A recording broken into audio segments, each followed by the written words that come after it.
પ્રદેશ ન્યૂઝમાં આપનું સ્વાગત છે। અમદાવાદના વાડજ ખાતે ફેમિલી પ્લાનિંગ એસોસિએશન ઓફ ઇન્ડિયાની 2 દિવસની મહત્વપૂર્ણ બેઠકની જાહેરાત કરાઈ। અમદાવાદના વાડજ ખાતે ફેમિલી પ્લાનિંગ એસોસિએશન ઓફ ઇન્ડિયાની 2 દિવસની મહત્વપૂર્ણ બેઠકની જાહેરાત કરવામાં આવી હતી। વર્ષ 1949 થી શરૂ થયેલી આ સંસ્થા જાતીયતા અને પ્રજનન સ્વાસ્થ્ય માટે કાર્ય કરી રહી છે। આગામી 2 દિવસ દરમિયાન રાજ્યભરના સંસ્થાન સાથે જોડાયેલા વોલેન્ટિયર અને સીએચસી તથા પીએચસી આ 2 દિવસની ટ્રેનિંગ આપવામાં આવશે। કુટુંબ નિયોજન, એચઆઈવી અટકાવવું અને મહિલાઓને લગતી સમસ્યાઓનું નિરાકરણ કરવા માટે સંસ્થા કાર્યરત છે। આગામી દિવસોમાં માનવતાવાદી કટોકટીમાં પણ એફવીએ કાર્ય કર્યા હતા, ત્યારે ગુજરાતમાં પણ એમઆઈએસપીની જાહેરાત કરવામાં આવી છે। હવે સંસ્થા એ માટે પણ કાર્ય કરવાની છે। આ સંસ્થા સાથે રાજ્યના ગાયનેકોલોજિસ્ટ અને મહિલાઓ માટે કાર્ય કરતા સામાજિક અગ્રણીઓ પણ જોડાયેલા છે। ભૂતકાળમાં મહિલાઓની સમસ્યાઓ વધુ પડતી હતી। પ્રસૂતિ દરમિયાન મહિલાઓના મૃત્યુ પણ વધુ થતા હતા। હવે રાજ્યમાં રેશિયો બદલાયો છે। 1 લાખ સામે ફક્ત 90 થી 95 મહિલાઓના જ મૃત્યુ થાય છે।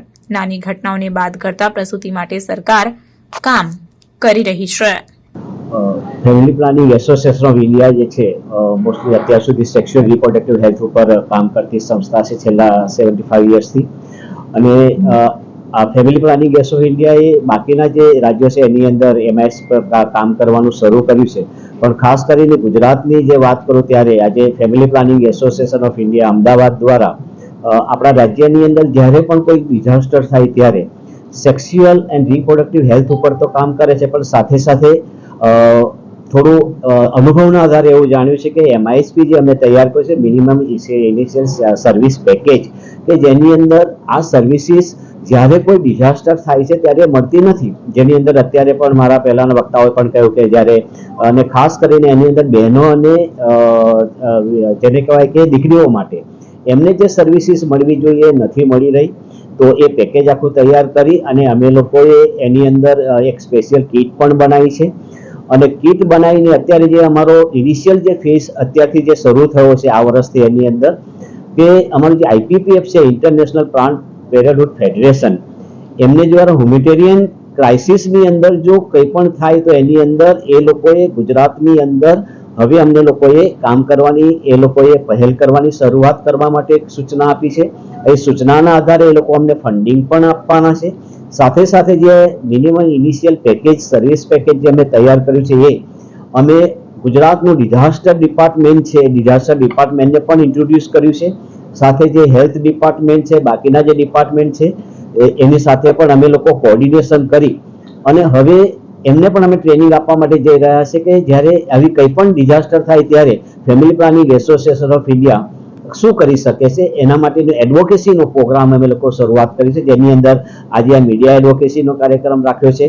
આવતીકાલે ગુજરાત સરકારના આપણા જે પણ જે કોઈ સબ સેન્ટરો છે, પીએસસી છે, સીએસસી છે, એની અંદર જેટલા પણ એડોલેસન્ટ કાઉન્સલર છે, સાથે સાથે જે ફેમિલી પ્લાનિંગ કામ કરતા જે કાઉન્સલર છે અને એમના તાલુકા અધિકારી મેડિકલ ઓફિસર છે એમના માટેનો આખો દિવસનો એક ટ્રેનિંગ પ્રોગ્રામ પણ રાખ્યો છે। એના પછીના 27 તારીખે અમે લોકોએ એ લોકોના સીડીએચઓ, એડીએચઓ અને બાકીના ક્વોલિટી ઓફ કેરના જે મેડિકલ ઓફિસરો છે એમને પણ ટ્રેનિંગ આપવાના છે। એ લોકોની ટ્રેનિંગ પૂર્ણ થયા પછી અમે લોકો યુથ ચેમ્પિયન બનાવવાના છે કે જે યુવાનો જે છે જે એનએસએસની જે કોલેજો ગુજરાતભરની અંદર કામ કરી છે એમાંથી સિલેક્ટેડ જે યુથ એની અંદર કામ કરવા માટે ઇન્ટરેસ્ટેડ હોય એ લોકોને અમે લોકો પહેલેથી ટ્રેનિંગ આપવાના છીએ કે જેની અંદર ડિઝાસ્ટર થાય ત્યારે એ લોકો યુથ ચેમ્પિયન તરીકે શું એની અંદર સેવાઓ આપી શકે। સાથે જે સંસ્થાઓ જે રાજ્ય સરકારની અંદર આપણે જે કામ કરી રહી છે એવી સંસ્થાઓ, સાથે સાથે અમદાવાદ મ્યુનિસિપલ કોર્પોરેશનો છે, બીજી કોર્પોરેશનો છે, સાથે સ્વૈચ્છિક સંસ્થાઓ આરોગ્ય ક્ષેત્રે, શૈક્ષણિક ક્ષેત્રે એવા સંસ્થાઓના જે ફ્રન્ટલાઈન વર્કરો છે, આંગણવાડી વર્કરો છે એ લોકોને પણ ટ્રેનિંગ આપી અને જે એફપીઆઈ એ જે ઇનિશિયલ સર્વિસ પેકેજ બનાવ્યું છે એનું માટે પૂરેપૂરી ટ્રેનિંગ આપીને અમે લોકો એના ઉપર પૂરેપૂરી કામગીરી તૈયાર કરવા માટે છે। અને અમે લોકો દરેક જગ્યાએ અમારો સંદેશો પણ છે કે જ્યાં જ્યાં આવું ડિઝાસ્ટર થાય ત્યાં આગળ અમારા પણ કોન્ટેક્ટ કરે, અમે પણ સામે કોન્ટેક્ટ કરવા માટે તત્પર છીએ। તો આ સર્વિસીસનો સ્વીકાર કરે ને એની અંદર જેને પણ લાગે એમને વોલેન્ટરી અમારી સાથે જોડાવા માટે પણ હું આમંત્રણ આપું છું family planning association of India Ahmedabad દ્વારા। Family planning association of India all over India લેવલે કામ કરતી ખૂબ મોટી આંતરરાષ્ટ્રીય લેવલની એક સંસ્થા છે। એનો મુખ્ય ધ્યેય આપે જે વાત કરીએ મુજબ કે બહેનોને પડતી સમસ્યાઓ, જ્યારે એક દીકરી રમતી રમતી 14-15 વર્ષથી એક જ્યારે સ્ત્રી બનવા તરફ જઈ રહી હોય અને એને લગતા જે પણ પ્રશ્ન હોય એ બધી જ સમસ્યાઓ પર એફપીઆઈ કામ કરતું હોય છે. અને એડોલ્સનને લગતા ખૂબ બધા, જ્યારે સમાજની અંદર અમુક પ્રશ્નો એવા છે કે જેને ઉઠાવવા માટે કોઈ તૈયાર નથી હોતું, એવા પ્રશ્નો લઈ એવી દીકરીઓ સાથે, એવા દીકરાઓ સાથે, એવા થર્ડ જનરેશન સાથે, એવી HIV જેવી સમસ્યાઓ સાથે આ બધી જ સમસ્યાઓની અંદર યુવાઓની અંદર જાગૃતિ લાવવી હોય કે પછી આવા જ્યારે સમાજની અંદર તરછોડાયેલા પ્રશ્નો હોય એવા પ્રશ્નોને જ્યારે સમાજની અંદર ભેગા કરી અને યુવાઓ સાથે એક સરસ મજાનું સંવાદ ગોઠવી અને family planning association of India કાર્ય કરતી હોય છે.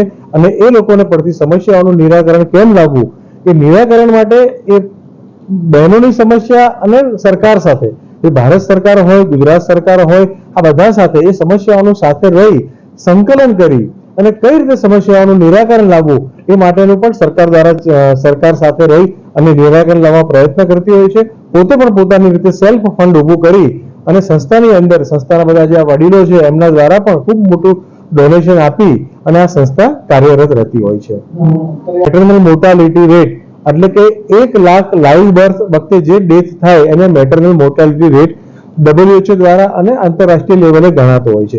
આમ સામાન્ય રીતે આપણે જો વાત કરીએ તો 2000ની સાલની અંદર પર લેક્સ લાઈવ બર્થ થાય ત્યારે 360 થી 370 માતાના મૃત્યુ દર હતો.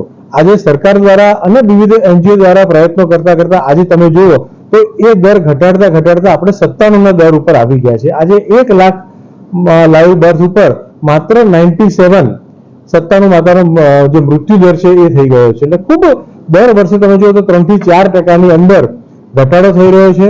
સાથે સાથે સ્કિલ્ડ પ્લેસ ઉપર જ્યારે જે હોમ ડિલિવરી થતી હતી, ગામડાઓની અંદર ડિલિવરીની સુવિધાઓ નહોતી, ત્યાં આજે વિવિધ એકમો દ્વારા આયા બહેનોને પણ ટ્રેનિંગ આપવી, હોસ્પિટલની અંદર ટ્રેનિંગ સ્ટાફ આપવો અને પબ્લિકની અંદર અવેરનેસ લાવવી કે ભાઈ ડિલિવરી જે છે હોસ્પિટલમાં જ થવી જોઈએ, એ કરતા આજે ખૂબ બધો રેટ આપણે ઘટાડી શક્યા છીએ અને એના કારણે આજે માતાઓનો મૃત્યુદર ખૂબ નીચો ગયો છે. જે આપણે જે પ્રશ્ન કર્યો એ પ્રશ્નને રિગાર્ડિંગ જ આજે MISP નો જે આખો પ્રોજેક્ટ કર્યો એ જ મુખ્ય વ્યવસ્થા છે. સરકાર દ્વારા વિવિધ કાર્યો કરવામાં આવે છે, ઘણી બધી સંસ્થાઓ દ્વારા પણ વિવિધ કાર્ય કરવામાં આવે છે, પણ ક્યાંક કોઈક જગ્યાએ કોઓર્ડિનેશન, કોમ્યુનિકેશન આ બધાનો ખૂબ મોટો અભાવ રહેતો હોય છે.